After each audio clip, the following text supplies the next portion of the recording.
ફરીથી આપનું સ્વાગત છે। આગળ વધીએ અમદાવાદના બલુલનગરમાં આતંક મચાવનારા તત્વોને પોલીસે કાયદાનું ભાન કરાવ્યું છે। 6 આરોપીઓને કાયદાનું ભાન કરાવવામાં આવ્યું। જાહેર રસ્તા પર આતંક મચાવનારા અસામાજિક તત્વોનો પોલીસે વરઘોડો કાઢ્યો। છરી અને લાકડી વડે લોકોને ડરાવનાર અસામાજિક તત્વોના પગ લંગડાયા હતા। રોહિત, રાહુલ, પ્રીત, કટિંગ દેવો, રમાકાંત, વિશાલ વગેરે આરોપીઓ છરા અને લાકડી સાથે બ્રિજને બાનમાં લીધો હતો। જો કે તમામને ઝડપીને મેથી પાક ચખાડવામાં આવ્યો છે। મુકેશ ભરવાડ ગભરાઈ જતા મોપેડ મૂકીને ભાગ્યો હતો। અસામાજિક તત્વોએ અન્ય એક કાર પર પણ લાકડી અને છરી વડે કર્યો હતો હુમલો।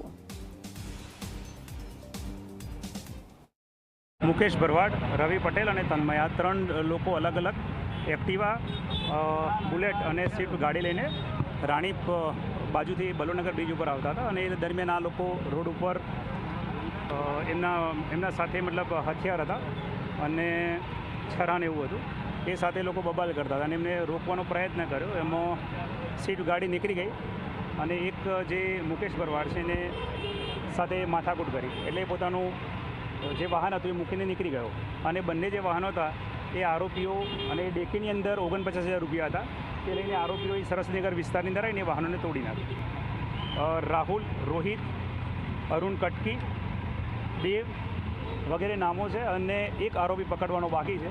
આરોપીઓનો ભૂતકાળમાં ગુનાહિત ઇતિહાસ આમાંથી 3 આરોપીનો રહેલો છે। 323, 24, 397, 92 અને મર્ડર પ્રકારના પણ ગુના દાખલ થયેલા છે।